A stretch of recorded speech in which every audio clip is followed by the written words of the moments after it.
Oh, hi! What are you doing here? Hi, welcome to my YouTube channel. My name is Maya and today I'm gonna do a spinning vlog. But before I start spinning this absolutely beautiful fiber, I just wanted to get to know the sheep breed a little bit better. So as you saw, I pulled out this book, which is like the Bible of the sheep breeds. However, in this you can mostly find the most commonly found sheep breeds, and I think what I have here is definitely not a commonly found sheep breed, because I did a little search on the internet and I found the Wikipedia page of Aravi. Aravi, I guess, is a place. I'm not so sure. And this one is Noir des Aravis, which means black from the Aravis, I guess. So I searched for Mouton des Aravis, which is Aravis sheep in general, and I found the page. It's in French though, because it's a French breed, so I'm gonna just read it in French and I'm gonna put the caption somewhere on the screen so you can follow. Le mouton marron des Aravis est une race ovine française à faible effectif originaire de Savoie. So yeah, it's definitely not commonly found. Très rustique et bien adaptée au système transhumant, elle est caractérisée par une couleur marron, rougeâtre à beige, ponctuellement tachetée de blanc sur le front, le chanfrein, la queue et les membres, d'un chanfrein droit et par la présence d'un cornage fin, serré, à écarter et relevé. I'm not even sure I'm going to translate this into English because I haven't understood anything. It's basically technical terms for where the colors, the different colored parts are on the body of the sheep. Basically, it's brown and there are some white spots somewhere, I don't know where. And they have horns that can be close together or pretty high? I don't know. So, the Mouton des Aravis comes from le Val d'Arly in France, which is in Savoie, which is basically the other side of the lake for me, so it's what I can see when I look south. I mean, not here because there's a building, but you get the idea. They are usually brown, they are middle-sized, and they are bred for their wool and their meat. Cette race est menacée de disparition. Selon un recensement réalisé en 2007, on ne comptait plus qu'environ 220 brebis et moins de 10 béliers pour 10 élevages. That's not a lot. À ce jour, aucune action réelle de sauvegarde n'a été mise en place. Elle n'est pas recensée par l'arrêté ministériel du 26 juillet 2007, modifié blablabla, fixant la liste des races ovines reconnues. So it's not an official sheep breed. Malgré tout, des éleveurs soucieux de ne pas la voir disparaître travaillent à sa sauvegarde. There's a lot of mistakes in the writing. I'm not sure this is the best source. It's Wikipedia, so yeah. I tell all of this, but I don't know better than you if it's true or not. I should probably ask the person I got this yarn from. And that's kind of it. Then they talk about consanguinité. So basically, it's a cousin from other similar sheep breeds around here, mostly in Switzerland this time, but they are genetically different, so it is a separate sheep breed, but it's still not protected. So there are very few ewes left. And I do have a little bit of their wool here. So I got this yarn from Realise, which is a French lady who basically buys and also saves sheep fleeces from the farmers around her because she lives in the countryside. And I saw her booth at the Woolstock Festival last month, and I really wanted to buy some of her fiber because it was exactly what I was looking for. It's local yarn, I mean local fibers. It's hand carded, hand prepared, hand washed, hand everything, and it's saved from, like, it's literally waste, because she told me a lot of the sheep fleeces she gets would have been thrown otherwise, so literally it's garbage. And she just revalorizes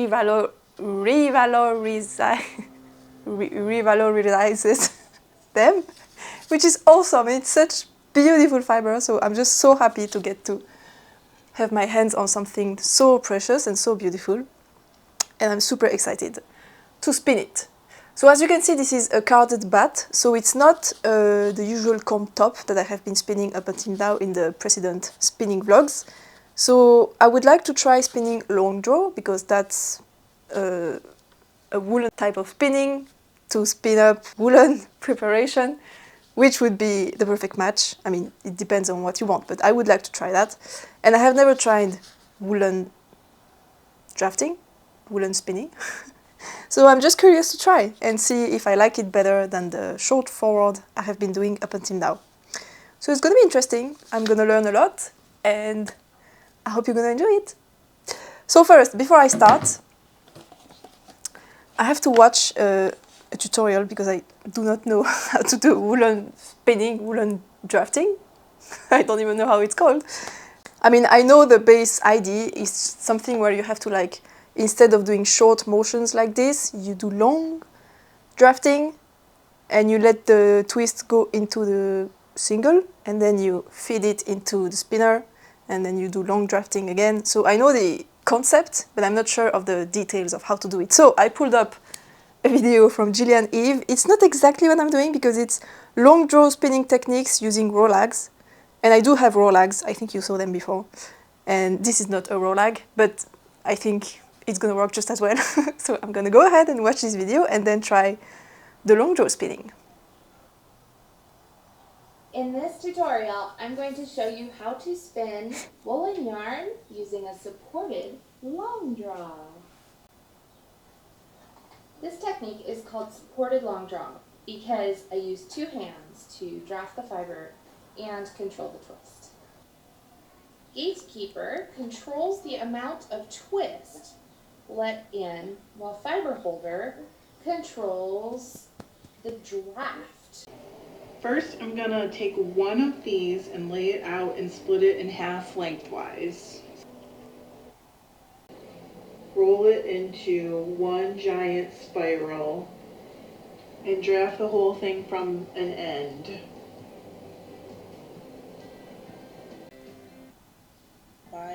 And draft off the end of it. It's also going to blend the fibers, but it's going to loosen them up a lot and make them.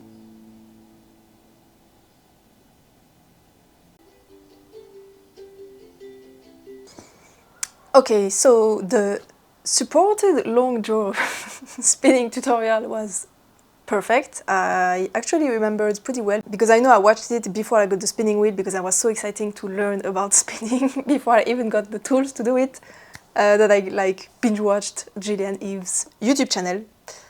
So I remembered everything, which is nice. So no surprise on that. However, as I said, the video was for Rolags and I have a bat. And of course, it didn't tell me how to go from something this big to something of a manageable size to actually spin from it.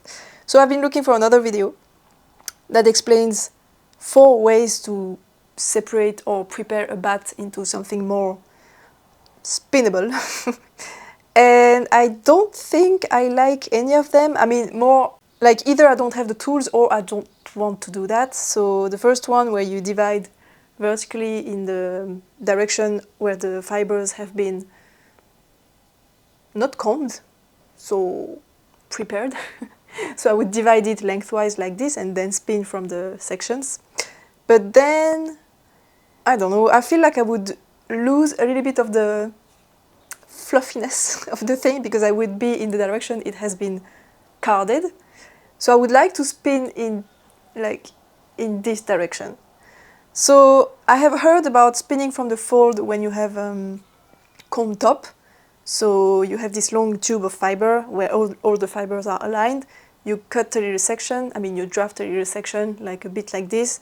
You fold it in half and then you spin from that fold. So it's kind of a mix between woolen spun and worsted spun. So I could separate it into long pieces and then fold them in half to do this. But I'm not convinced. So the other method here are to use 2 wooden dowels and then to kind of roll it into a big Rolag that you then draft and spin from that, which would be great, but I don't have wooden dowels, so I can't do that. And the last method is also the same, but it's even worse because you need to clamp the bat to a table and then draft from it to do smaller Rolags, but I also don't have a long thing to clamp the bat, so I really cannot do that at all. And the other one, I already forgot what it was. What was it already? I don't remember. Oh yeah, it's rolling the bat, but in this direction. So it's essentially the same as the first one, except you don't separate it into pieces. You also spinning in this direction. So I'm not sure what to do. I think.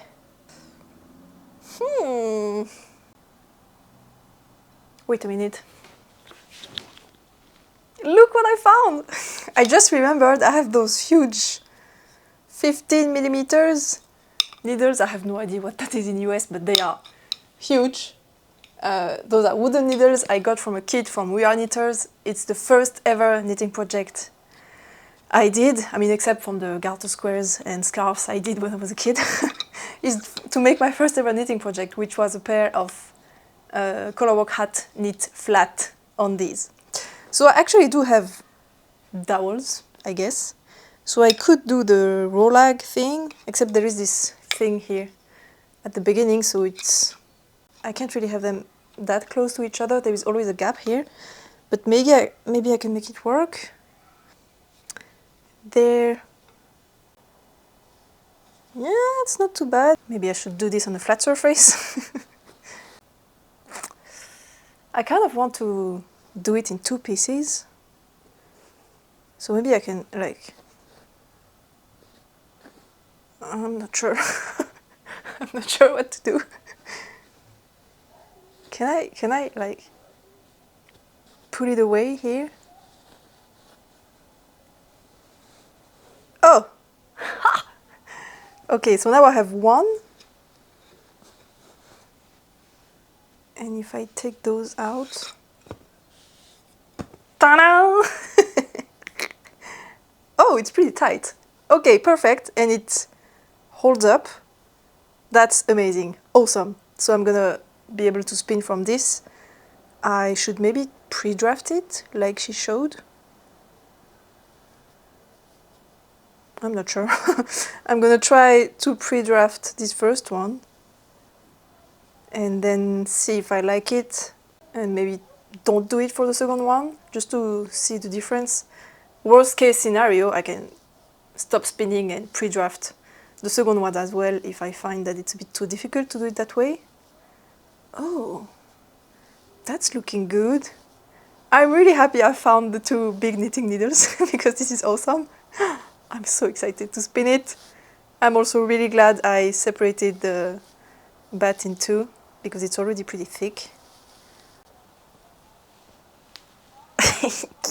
Perfection. Okay, so this is the first one.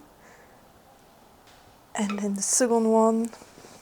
Oh, maybe if I do like this. I love doing that.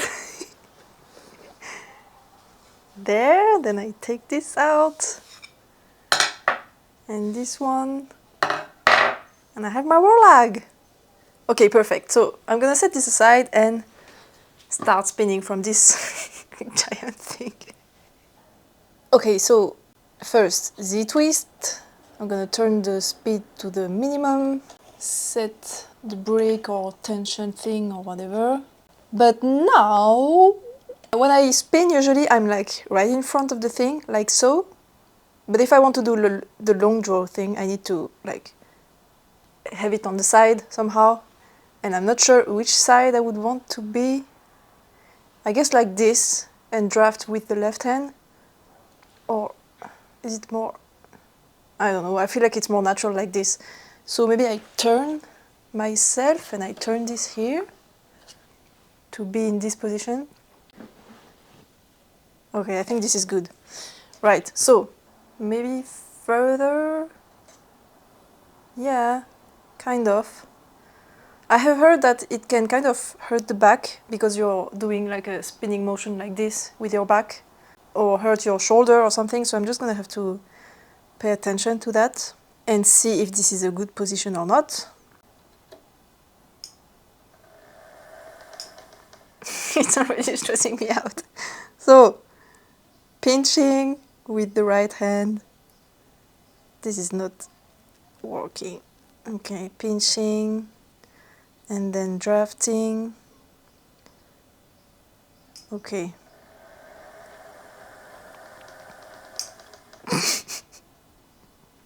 I don't want to open my right hand. I'm struggling. I feel like... Okay. Okay.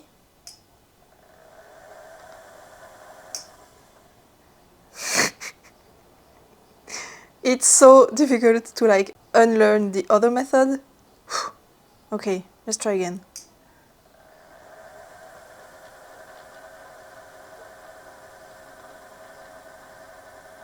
Okay, that's better. It's gonna snap. There's not enough twist. It's gonna snap.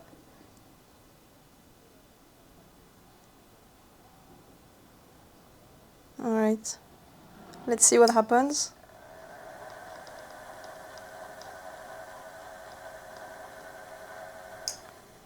Okay, so it's pulling too hard and it's drafting by itself. I need less. Okay. Okay.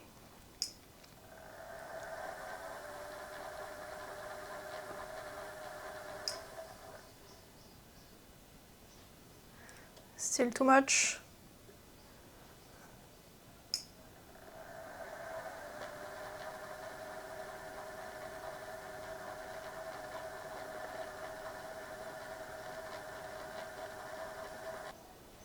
This is way too thin. But I'm struggling! Oh my god! I need less tension, even less tension than that. Stop drafting at my place. Okay.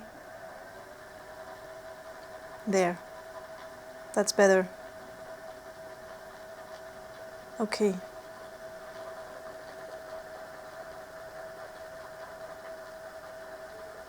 Why is it so thin? But now it's not... I can't feed it into it. There's not enough tension. Oh my god. Eat the yarn up! Okay. I don't like this.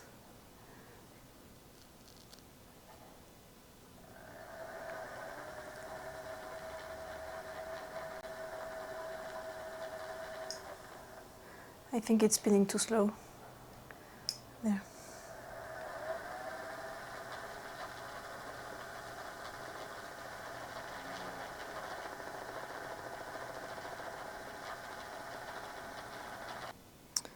I want to do a 2-ply, so if I do a little ply back test, it's not looking too bad. It's definitely thick and thin, but I don't care. It's gonna be what it's gonna be. So I would like to make a 2-ply, as I said, and I would like to be like fingering to sport weight. We're gonna see. Maybe I'm a little bit ambitious, but as I said, I tend to spin really fine, and it's clearly happening again here. Maybe I can make it happen. So I'm gonna continue spinning for a while and check back once I'm a little bit more used to the technique. Okay, so I understood something that was not explained in the video because I was struggling like right now.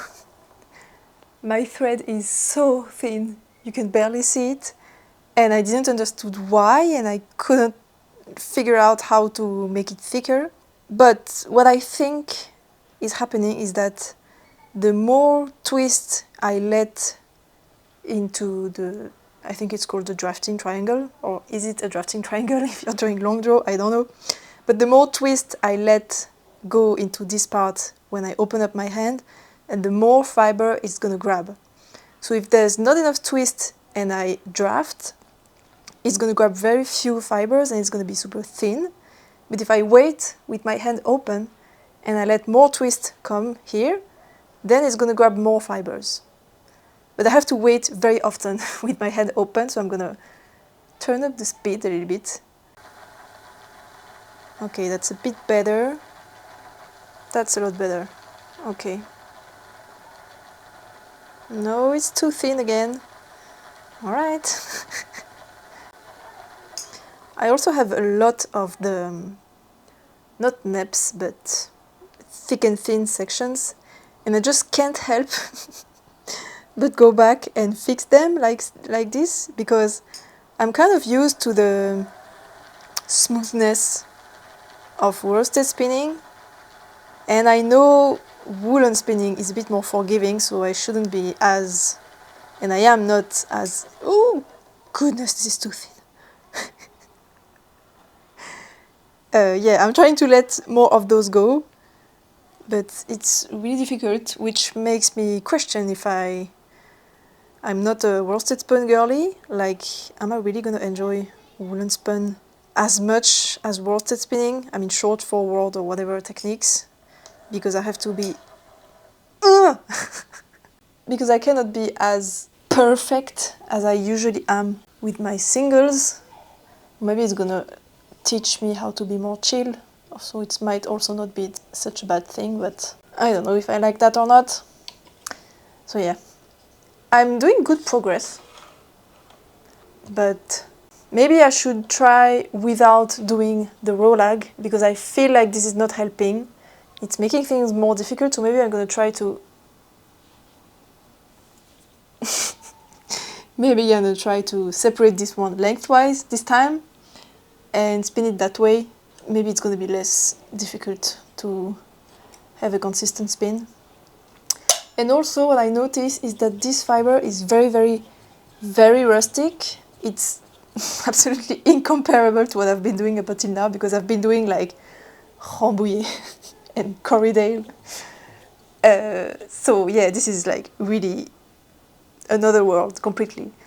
So the fibers really grip onto each other, which doesn't help making the thick and thin sections, because it's not only me that controls how much fiber goes in, because they just grab the other ones without me having anything to say about that. So yeah, it's not helping. I'm gonna finish this, and I'm gonna eat also because I'm super hungry. I think it's what? More than 1 past, how do you say that? 1 a.m? 13 o'clock? Yeah, so I'm gonna have to eat first and then come back to this, finish this guy, and then we'll see if I try with the other type of preparation of the bat.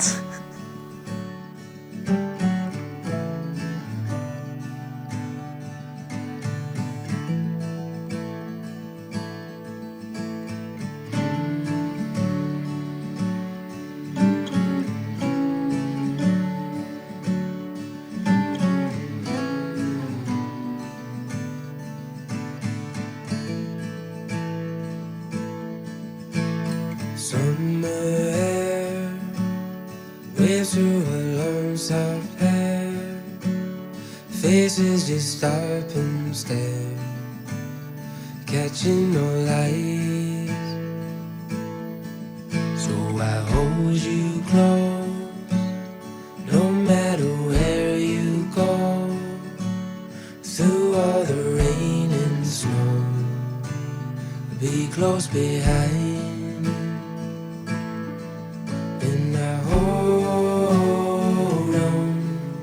These threads won't come undone if you're worn down. I'll carry you home. Alright, I ended up finishing completely the first bat that I had divided into 2 Rolags, and I got kind of used to it, as you could expect.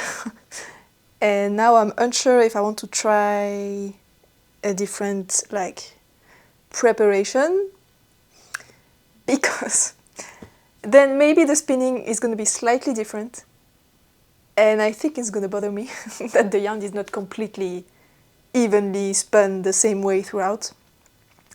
And since I got used to it anyway, I think I'm just going to push through, and maybe the next time I get a bat, I will try to divide it and spin it in this direction. I'm not even sure it makes a difference in the finished yarn. Maybe it doesn't at all, and I'm just overthinking. I don't know, I have no idea. Now, something else I want to mention is that this wool is not soft.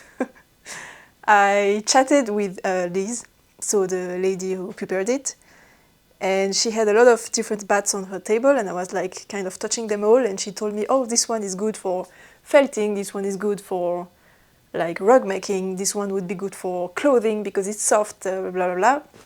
She was kind of telling me the specifics of each bat and each sheep breed, And she told me this one was good for spinning and knitting. I think she's not very sensitive to wool because this is so rough that my fingers hurt from the rubbing of the fibers. Like, I have had fingers that hurt in the past because of spinning, but it was because I was pinching too hard. But it's not like actually the skin that was irritated by the fibers. This is irritating my skin. And I just did one bat, and it's like 30 grams bat. So yeah, I really don't think I can wear that. And just when I feel the thread between my hands, I'm like, I'm not sure. There is still a chance that this yarn is just super textured but not actually itchy, because this is very possible. So I'm gonna push through, finish the yarn, and then see for myself, because right now if I just, I don't know, put it like this, I need to not cover the mic, but I don't think it's itchy, but it's hard to say because it always feels softer in the bat because it's like super fluffy and there is nothing that has pressure that makes the fibers stick out and that could then be prickly or itchy. Anyway, I don't know, I'm just gonna continue and see how the finished skin feels like. But I forgot to tell you why I am spinning this. So I want to make the melon cowl, which is the cowl version of the melon sweater I published last year. And the melon sweater is pretty, it's not difficult, but it's very involved. And if you're not really used to reading your knitting, it can be difficult to do the increases on the shoulders with the stitch pattern, all of that. So I've been wanting to put out a simpler design using this same stitch pattern, so the slip stitch motif. So a cowl would be perfect. So I wanted to use, wait, I'm gonna grab the skein. This skein, it's a fingering weight by La Ferme du Beau. Here is the tag. It's hand-dyed and it's sheep from Katie, which is the owner of the farm. And she gets her sheep shorn and then she gets the fleeces spun up into this yarn and she naturally dyes them. So she gifted me this skein and I wanted to use this as the like colorful thread of the two color motif for the melon cowl and spin up the main color. I wanted the black because this is going to be beautiful. But a cowl is supposed to be next to my neck, which is one of my most sensitive areas, and I don't particularly want something this rough next to my neck. We're gonna see. Worst case scenario, I have two options. I can find another black yarn to hold with this, or buy something else to spin that's gonna be softer. I don't think I have time to spin actually. Maybe I should buy something else already ready, which is, I'm trying to search down. Anyway, I'm gonna continue spinning and we're gonna see what this looks like. But I wanted to finish it today, but if my fingers hurt too much, that would be dumb of me. But I never said I'm a smart person.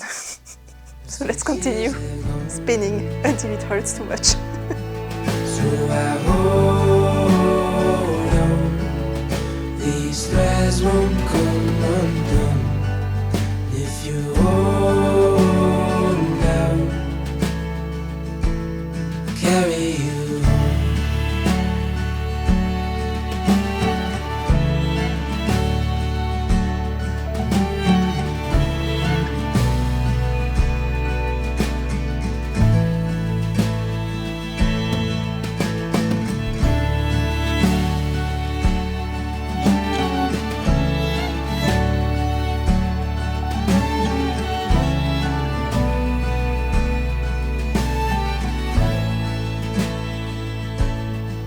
So I hold on, these threads won't come undone if you hold down,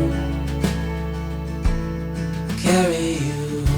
I am done with the, I think I had 86 grams something, a little under 90 grams, and I have spun all the singles. It is, I don't know how to say the time in English, 10 to 8 p.m. It's almost 8 p.m.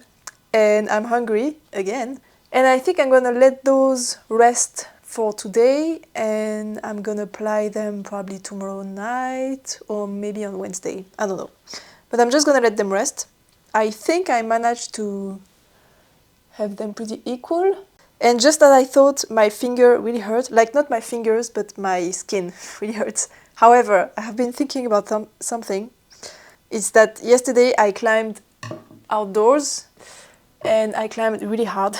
And climbing on rock and also climbing on plastic really destroys the skin. So my skin was already hurting before I started spinning. So it's not necessarily because of the yarn that my skin feels so bad. But it definitely doesn't help. Now, for the review of how the spinning experience went, it was definitely my least favorite one from all the ones I have done until now, which is not that much. I've done 2 comb tops of Corriedale, then I have done 2 braids of a mix of, I already don't remember what it was. It's gonna be up here. And 200 grams of Rambouillet. And I think for now my favorite was the Rambouillet. But they all have in common, I mean, maybe not the one that I don't remember the name, it was the Onyx blend from Woolen Toy in Fabric Studio. Maybe not this one, but the other 2 are known to be beginner friendly. And I guess this is definitely not beginner friendly. I'm pretty sure this is advanced level, which is why I struggle so much, because the long draw felt amazing when it worked and when I could actually draft easily and consistently, but most of the time it didn't. It just snapped, it went too thin, and I had to draft with my fingers instead of letting the wool draft itself, kind of, because otherwise it was gonna snap, and I was waiting for so long for some twist to go into the yarn, but then there was too much twist and it was still drafting too thin. It was really frustrating, and it snapped so many times, and the thread is just so thin because I just couldn't make it any thicker. So I really hope it's gonna plump up when I ply it and wash it, because this is really like sewing thread most of the time, which I didn't really enjoy the process, and I'm not sure I'm gonna enjoy the yarn as much as I enjoyed the precedent ones.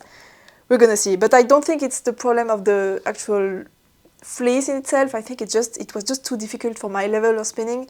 It was just a bit too much, and also I was just expecting to have something softer, but it is pretty rustic. So I'm a bit like, am I doing all of this for nothing? Because I would like to cast on the melon cowl next week, which is why I wanted to do this vlog now. But now I'm like, am I even gonna be able to cast on? I don't know, maybe I'm speaking too fast. I'm gonna see when I ply this and when I wash it and how the finished thread yarn looks like. Anyway, I will let this rest. And oh, I forgot to show you. So at the beginning I've been throwing away the little bits of neps or whatever that was stuck to the thread and making it a bit too tweedy, and I didn't want them, so I took them out. And at the beginning I was throwing them in the trash, but then I started collecting them at the side of the table. So this is the I don't know, the leftovers from the spin, and every time I broke the thread because it was going too thin, I had to break off the little bit that was too twisted. So I also took those out. So yeah, it's fine. I had a feeling it was a lot more than that, but also this is not everything. This is maybe 2/3 of it. I had a feeling I was pulling out so much and breaking the thread so often that it would be a lot more than this, but I think it's not too bad. So I guess see you again in a couple of days when I ply those together and we'll finally see what the finished yarn looks like. You know what? I think... Wait. At the beginning of the video, you probably saw in some B-roll that I grabbed the bats from a shelf, and under the bats there were a fade of Rolags, which was hand-dyed for me and Rolagged, carded by a lovely viewer of the channel. And this is like my super precious project, and I figured it would be nice to like learn to spin long draw with this first before I go into the super precious fade that was made just for me.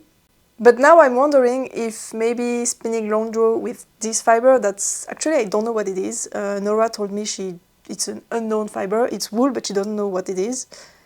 Maybe this would be a lot more beginner friendly, and also maybe the preparation and the fact that the fibers are not so sticky, it would maybe be so much easier.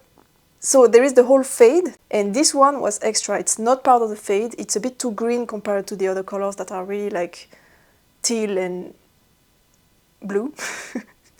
And she told me she put this one as extra so that I could like practice spinning with it before going into the real fiber. And I think I'm gonna spin this now and just see the difference with this and this other fiber. So I'm gonna do that now.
Verdict, to be completely honest, I think it was even worse. I think it snapped even more. I think it was even more difficult, but I enjoyed it more because the fibers weren't hurting my hands. It wasn't rough and rubbing on my skin, so I preferred it. I think it's underplied, underspun, under-twisted, whatever. Because I didn't take into consideration that you need so much more twist for a fiber like this than for like this, but whatever. I'm gonna let it rest as well, and whenever I go ply those, I will also ply this. However, for this one, I'm gonna try a 3-ply. But until then, I need to put some cream on my hands because it really hurts.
Ta-da! The plying is done. So now all I have left to do is to wind it on my niddy noddy and then wash it, and it's gonna be finished. I'm very happy. It was the smoothest plying process I have ever done. The plies never snapped, not even once. It just didn't. Even if they were super thin, especially at the end, I'm not sure why. My yarn is really like, really thin. But it still didn't snap, which is really encouraging. So I'm very happy about that. It was a lot more enjoyable than the spinning. Also because it wasn't rubbing on my skin, so it wasn't hurting. So that's a bonus. Now, I have a few things to say. So the first thing is, yes, this in the bobbin feels a bit softer than it was just the singles. I think it's because there is a lot less tension on the fibers on the yarn when it's like this, because it's just a lot squishier, there's just a lot more air, and the fibers are less densely stuck together, so they just appear softer, which makes me think that once it is washed and on the skin and even knit up afterwards, it's going to be even softer, which is reassuring. So maybe it is going to be wearable, and maybe it's going to be closer to what it felt like when it was in the bat form, because that felt soft. So I'm not abandoning yet the idea of doing the cowl with those two together. So that's the good news. Now, I think that's what I wanted to say for now, so I'm going to finish doing this very repetitive and boring movement. And then I'm going to wash this yarn and let it dry and bloom to see what the end product looks like.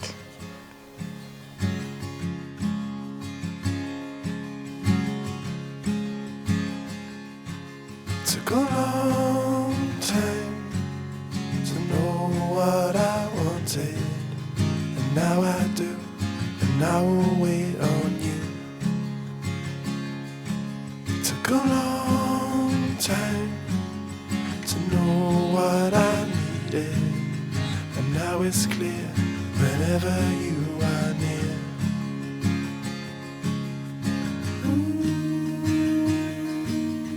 Forever holding out for you.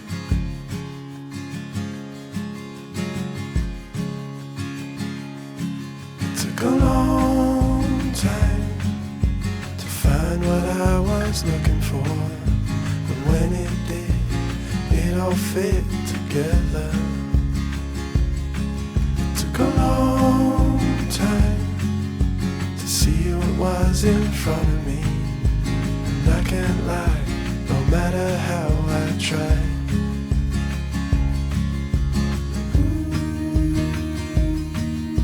Forever holding out. Forever holding out for you.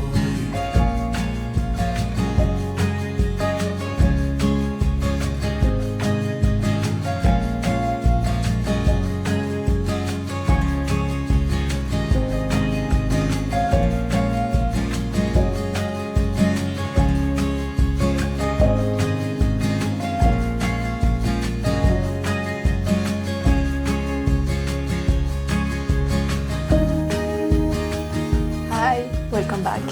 It is the next day, so Thursday, and the yarn is dried and it's beautiful. Look at this.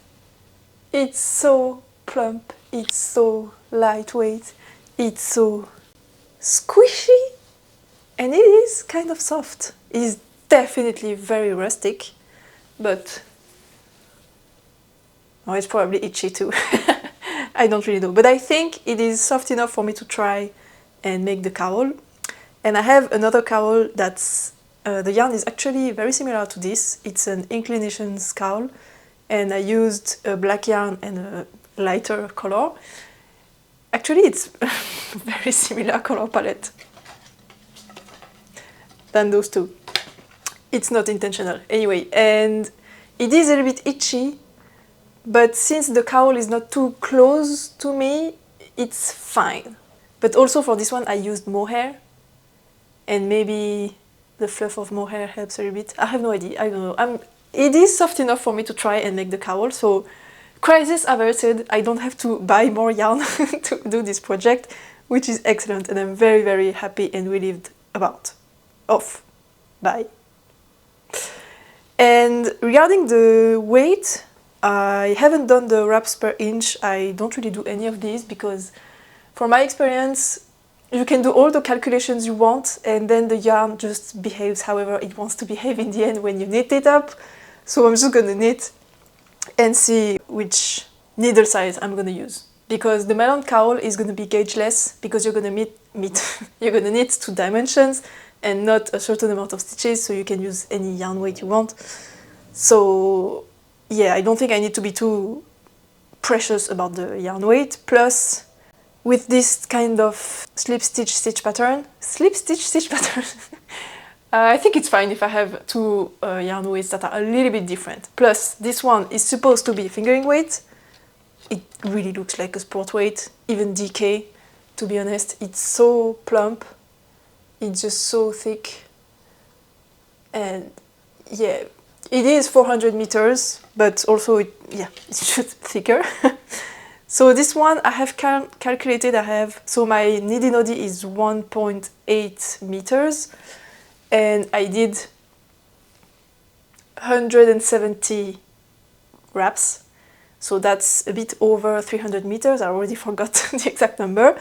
So yeah, I have a bit over 300 meters. And for the first melon cowl I used 300 something meters for the color that makes the slip stitches, so the one where you use the most, and then I used 200 meters and something for the color that's behind, so it's gonna be this one, which is perfect, because I could do also the contrast color with this, but it's not what I want. However, the first melon cowl was in DK weight, but since this is probably sport to light DK anyway, I think I'm probably gonna use the same meterage, so it's perfect. I'm gonna have a little bit left, but it's good because that way I have just a little bit more breathing room, and I can use the leftover in my blanket, which is going to be a very great memoir, souvenir from this project spin. And it's definitely quite thick and thin, but it is to be expected with a woolen spun yarn. I'm still very, very proud of the result. I think it looks really awesome. And seeing the yarn, how it bloomed and how it looks like, it just looks so rustic, but in an awesome way. I don't know, I just find it so beautiful and wonderful. I kind of already forgot all the struggles I went through to spin it. Like, I was editing the beginning of the vlog up until now. And watching back myself struggle, I was like, oh, it's okay, it wasn't so bad, because it looks so good. I'm just so happy. Like, if I had the occasion to get more of this fiber, I would get it without hesitation. And I know I'm gonna buy more fibers from this maker, from Realise. It was just a lovely experience. And also I know the more I do it, the more I'm gonna get used to it, the more I'm gonna get experience, and the easier it's gonna get, and the more enjoyable it's gonna get. I just really love spinning. What can I say? I'm really, really proud and happy about this. It's also very springy. I just cannot wait to knit it up. Yeah, so that's it for this one. For the other one, it's a lot less springy. It's actually pretty stiff, but it is still quite squishy. It's really lovely, but definitely less, I don't know how to say this, but I enjoy this one better than this one. I mean, the finished product, I said I preferred spinning this one, which is still true, but I prefer the result of this one. However, for this one, it's pretty certain that I completely underspun the singles, and then I tried to make it up while plying by twisting a bit more, but it was just unbalanced. So, and it was to the point that I wasn't sure if I was plying in the reverse direction that I had spun, because I just couldn't really, it just felt like a continuous single. It didn't look like I was plying anything. I'm not sure if you will be able to see this, but you can't really see the individual ply because it's completely underspun, which is a shame. But also I'm glad I did this before I did the whole fade, because then I have learned what I needed to learn from this experience, and for the fade I'm going to be much more certain of what to do. Speaking of this fade, I really want to spin it now because I enjoyed this so much. Like, the long draw, it is a struggle, but I love the learning curve, and I love being faced with something that I'm struggling with. I just love this feeling. And I just want to get better at it, so I really want to practice. However, I think I'm gonna wait because I just realized it's almost end of June right now. It's the 17th of June, which means it's almost July. And in July there is Tour de Fleece. So I think for Tour de Fleece, I'm gonna spin the fade, probably one Rolag a day or something. I don't know if I'm gonna make a vlog. It also depends on how well this one is received, because historically my spinning vlogs tend to be the absolute worst performing videos of my channel, but it's also the ones I prefer the most, so even if this video completely flops, I just love making them, so maybe I will still do a Tour de Fleece vlog. We'll have to see. July, yeah, it's in 2-3 weeks, so I still have time to decide. Oh yeah, regarding the softness of this one thing I wanted to mention is that oh, it's exactly the color of my hair. Perfect thumbnail, I think. Yeah, so I realized that so as I said before, when the ply was on the bobbin, it was very tight. And then when the single was on the bobbin, it was very tight. And when I applied it, it got better. And then when I washed it, it got even better and softer. And also regarding the thickness, I was very worried that the singles were way too thin. But there are definitely some places that are too thin, but I think overall it really plumped up a lot. And I just need to remember, because every time I spin the singles, every time I have this worry, is that when the single is under tension, it is thinner because you pull on it. Like if I take a single strand here, and I pull on it, I mean, you can hardly see a difference, but it gets thinner because of the tension. So when I'm spinning, of course, the ply looks smaller and thinner than what it is going to be at the end. So I just need to stop panicking about this, because it's perfectly fine. I just need to keep this in mind for next time I spin. I would just enjoy it even more if I wasn't worrying too much about something that's not even a problem. And one last thing I wanted to mention is that what I really love about long draw, supported long draw, is that it goes so much faster. It goes so much faster than the short forward, where you're spinning small bits by little bits. And with the long draw, it's like big chunk and then you feed it through, and then big chunk and you feed it through. It goes so much faster. So I'm gonna push through. I'm definitely gonna try and practice it more until I get comfortable with it, and then I can decide which one of the two I prefer. Not to say that I'm gonna abandon completely the one I like a little bit less, but I would like to know which one I prefer. And I think that's it. So yeah, I have told you everything. I hope you enjoyed this little video, this little adventure of watching me struggle to learn a new technique. I hope I will see you again maybe for the Tour de Fleece spinning vlogs. I say vlogs, but maybe it's going to be just one. Maybe I'm just going to film through the 3 weeks and do one video at the end. I don't know. Maybe tell me what you would like to see. Do you enjoy Tour de Fleece vlogs? What would you like to see from me regarding this? Let me know. And with that, I'm gonna go eat, because again, I am hungry. So thank you so much for being here. Thank you for watching this video. Don't forget to subscribe if you don't want to miss out any future content from me. Thank you for your likes. Thank you for your support. Thank you for being here. Thank you for your comments. Thank you for everything. I hope to see you again next time. Happy knitting. I love you. Happy spinning. I love you. Bye.